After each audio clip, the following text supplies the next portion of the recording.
YouTube, what's happening? It is Thursday, May 30th. There are only 8 games to talk about. Drop a like, subscribe if you haven't already, because we have been still crushing profits. Let's go ahead and jump into a little recap of yesterday, shall we? Looking at the history, went 9-7. I bet a lot of games yesterday. Plus 5.9 units. Thankfully, the money line parlay of all things hit yesterday. 2 days ago, it almost fully sold yesterday. It was only 3 games. It was Seattle, LA, and the Yankees, I believe. The Dodgers and the Yankees and Seattle. So those 3, because my parlay for money line are only favorites. I don't put underdogs in there. I would have loved to put Pittsburgh first 5 in there. I would have loved to put Detroit in there. But I also would have put San Fran in there, and that would have lost them. So we only put favorites in the money line parlay. If they're a plus, they get a straight bet by themselves. So either way, it was a great day overall. For the past week, we're up 9.4 units for the week, over 31, almost 32 units in the past 30 days. The model, the statistics really is what it is. They have been crushing it. We love to see it. So let's go ahead and jump into today's games. We only got 8 of them, so let's get to it. All right, first game, we got the Cubs and the Brewers. We got Italian with a 2.58, with a 1.28 whip against Ray with a 3.98 with a 1.36 whip.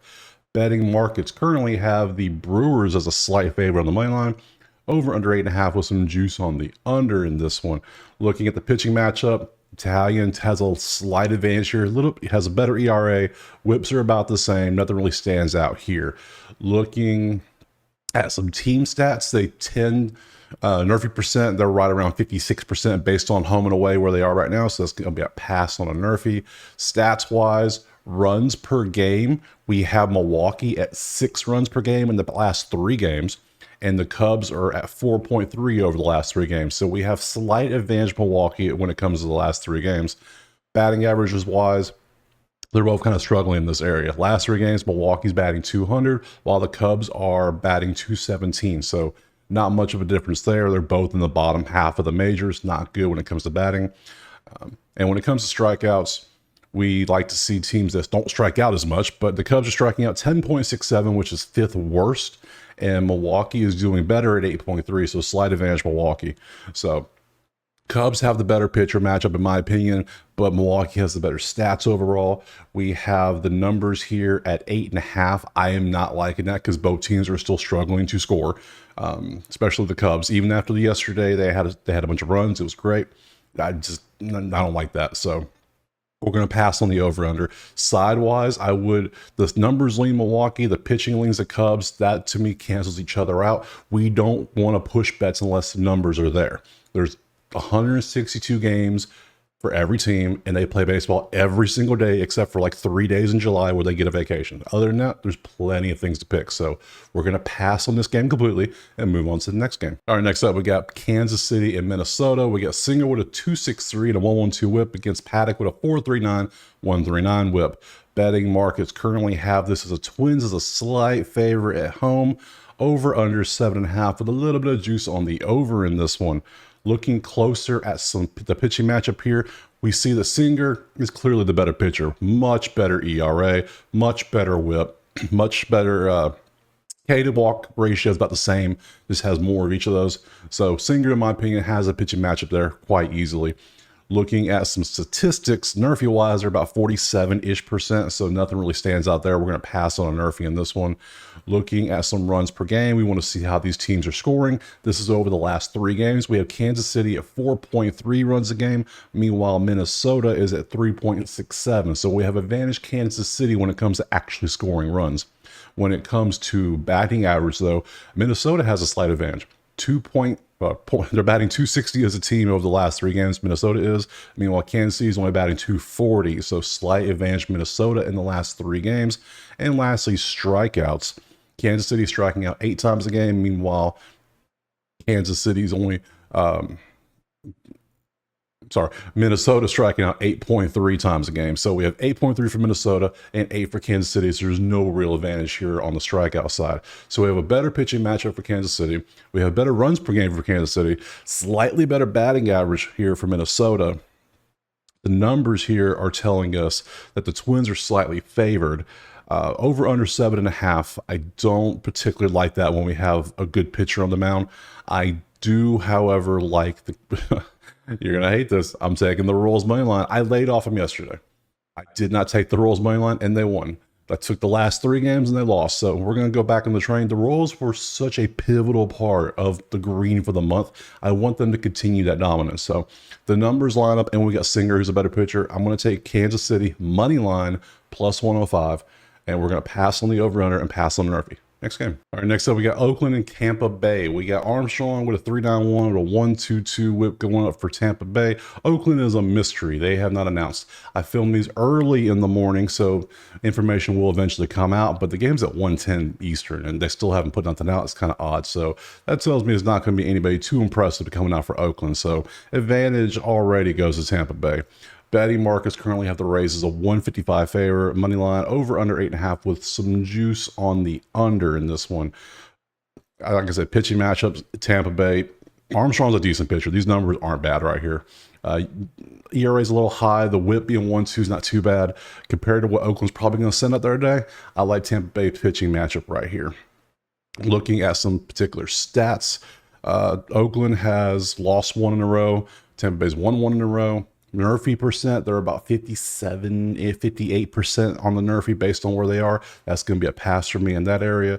Looking at some other stats, we look at runs per game. We see that Oakland is getting 2.67 runs a game, and Tampa Bay is also tied with them at 2.67. So these two teams are struggling to score runs. With the over-under itself being a smooth 8.5, I am liking that under of 8.5 because they're both struggling to score. When it comes to batting averages, it's not much better. Oakland is batting 181 as a team in the last 3 games, while Tampa Bay is batting 200 as a team in the last 3 games. So we're definitely taking the under 8.5 right here. That's gonna be some good play based on statistics right there. Strikeouts wise, we are going to see Oakland striking out 9.67, while Tampa is striking out 8. So slight advantage Tampa on the strikeouts. Other than that, both offenses are miserable. They're struggling to score. They're struggling to hit. We're taking the under. Eventually, one of these teams will break out. We just hope both don't break out. And a breakout for these teams is what, 5 runs, 6 runs? I'll take a 6-2 final. That's under 8.5. I'll take it every day. So under 8.5. We're going to pass on the money line. These two teams are too much the same. Yeah, Tampa Bay's at home. We don't know who Oakland's sending out for pitching. If I knew, that might be something different. I'm assuming they're sending out somebody not so good. You know what happens when you assume, right? So we're going to pass. We're going to play safe today. Pass on the money line. Take just the under is what I'm going to do, and then move on to the next game. All right, next up, we got Houston and Seattle. We got Arrigetti Spaghetti with a 6.93 with a 1.78 whip against Gilbert with a 3.06 with a 9.5 whip. Betting markets have this game at Mariners minus 145, over under 7.5.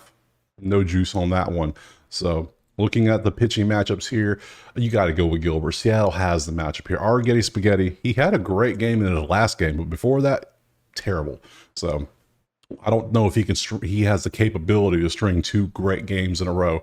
I don't see it. Gilbert, on the other hand, love that 0.95 whip. We love that. And when the pitcher against him, the whip is almost double, you gotta love that too for betting the other side. So we're already looking good here for Seattle. Now let's look at some stats. Looking at the stats here, we see Houston has lost 3 games in a row. Meanwhile, Seattle has won 4 games in a row. Nerfy percent, about 53%, so that's a pass. Nothing stands out there.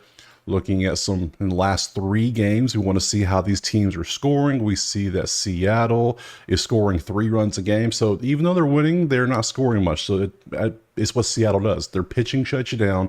Their bats get just enough to get by, and that's how they're doing their whole season. So they're not going to be a high-scoring team. Unders are always going to be in play. If you're taking a Seattle over, you might need to call the number. So looking at this, Houston, on the other hand, is getting 1.67 runs a game in the last 3 games. So we have an advantage Seattle in the last 3 games. When it comes to batting averages, Seattle is batting a smooth 187, so they're struggling to hit the ball. And Houston is even worse at 180. So we're both bottom 5 in batting averages. Not good. Strikeout wise, it's up there. We have Houston striking out 11 times a game, while Seattle striking out 11.3 times a game. So we have high strikeout teams, low batting averages, low runs. That equals an under 8 days of the week. So we're definitely taking the Seattle Houston under, which, looking at the numbers here, 7.5, yeah, I'm taking that. Under 7.5. Now, only thing that I'm going to also look at in this game, I'm going to look at Gilbert K prop. The fact that Houston likes to strike out almost as bad as Seattle, and they're both in the bottom 5, tells me a lot. Arrighetti just isn't really a strikeout dude. Look at those numbers. He's slight. I don't like that. So looking at this, we're probably going to look at, you know what? We're going to look at Arrighetti's numbers too. We're going to look at it. I'm not sure what they are. We're going to see if it's a decent number. If so, we might take Arrighetti's numbers because Seattle and Houston are both striking out so much. They're both struggling to hit the ball and they're struggling to score. Arrighetti might put together another good run. So we're going to bank on both pitchers hitting their strikeouts. We're going to see the numbers anyways. We're going to take the under. We're not going to look at the side. I'm not going to trust Seattle when their offense is that bad. I know Gilbert's a beast, but I just don't trust that. So, because we know Houston has the dudes to get the runs if they can. So we'll take the under for sure. Look at some K props on these two and move on to the next game. All right, next we got Arizona and New York. We got Gollin with a 3-2 with a 1-1-3 whip against Scott with a 3-9-7 with a 1-1-0 whip. So looking at pitching matchups, they're about equal right here. Just look at the first look here. Betting markets currently have the Diamondbacks as a slight favor on the road, over under 6.5 with some heavy juice on the over. Every time we see 6.5, it's always -140. Every time, no matter what. And how often do you see 6.5 in baseball? Let's be honest here.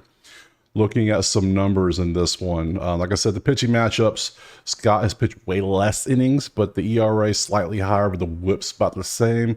I don't see much of a difference here, except we know Gollin is going to do what he does. So I don't really give an advantage here in this one on pitching. Looking at some basic stats, we see that both teams have lost 3 games in a row. Nerfy percent 64.2 based on home and away where they are. Nothing really stands out there. That's going to be a pass for there.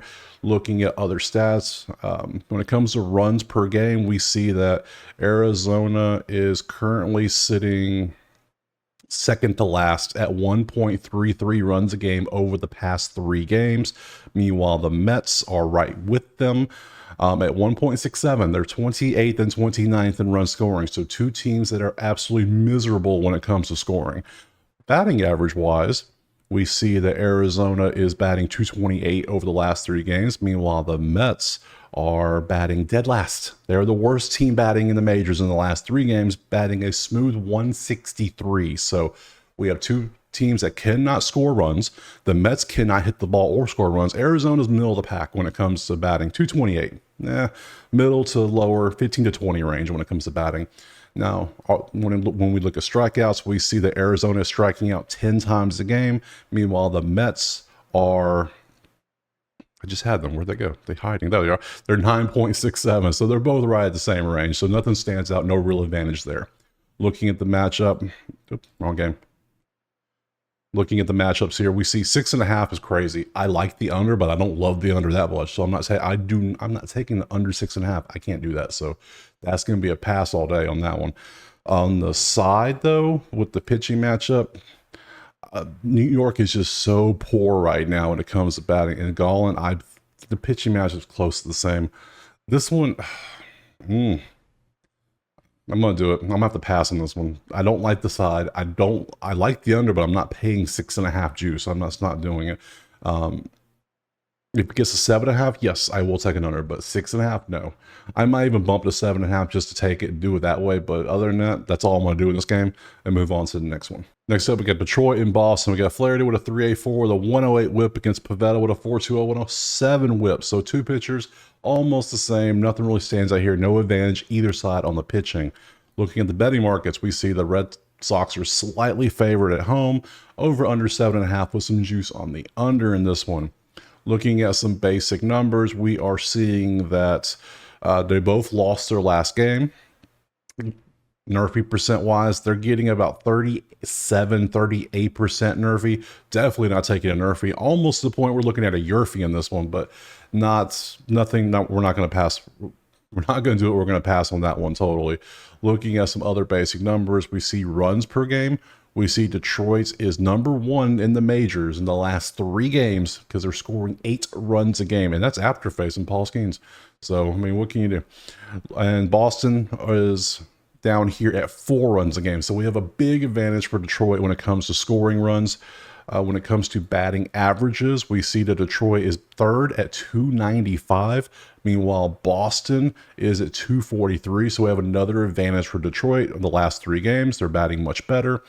And strikeout wise, we see that Detroit is striking out 7.3 times a game. Meanwhile, Boston is striking out 9 times a game. So again, slight advantage for Detroit. So all the stats lined up to say Detroit's better in the last 3 games. So, and we like to ride trends. That's what we do here. So Flaherty, way more innings pitched, slightly better ERA, the same whip. The fact that the numbers say that, and we have Detroit as a slight underdog at plus 100. I like Detroit. I'm going to be taking them at home because the numbers say that their offense is on fire. Boston's average. I am going to take Detroit, a money line at home, and we're going to pass on that over under. I don't really know what's going to happen in that one.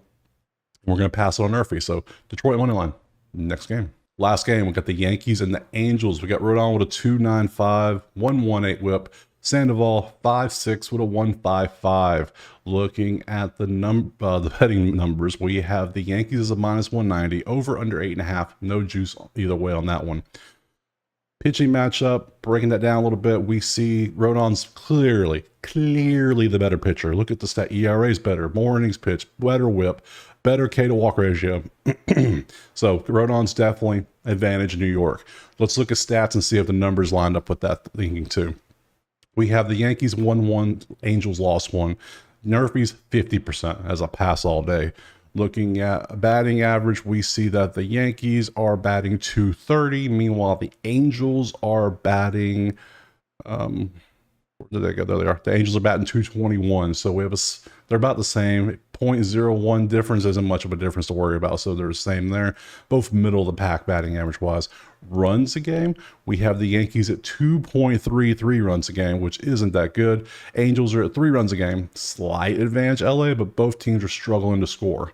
And when it comes to strikeouts, we have the Yankees striking out 9 times a game, while the Angels are striking out 8 times a game. Neither team striking out that much. They're both middle of the pack. So middle of the pack on all the stats. The only thing we have here is a clear pitching advantage. And for that advantage, we have to pay 190 on a money line. I don't know if I want to do that because the stats are just, when the team is so bad, I understand pitching matchups are good. I just don't want to do that. Both teams are struggling offensively. I don't trust the Yankees on the money line. I am, however, going to take that under 8.5 because if both teams are struggling to score and batting averages low, I like that. So we're going to take the under 8.5 in this one. That gives me 3 unders on the day of 8 games. What is wrong with me? I must be sick. So we'll take the under in this game, and that's it for the day. All right, all 8 games, very light day, have been broken down, stats given, ideas, thoughts, leans, what have you. Having 3, almost 4 unders of an 8-game slate is quite odd. That kind of worries me because I hate taking unders. It feels like you're rooting against the action. I don't want to do that. So either way, it's a good card. I like the layout here. If you like what you saw, like, subscribe, leave some comments. Let me know who you took. Let me know if I missed anything. And if you won something following any of my picks, please let me know because I want to know if I'm helping you because help me help you. Either way, we'll see you tomorrow for a much bigger card. Peace.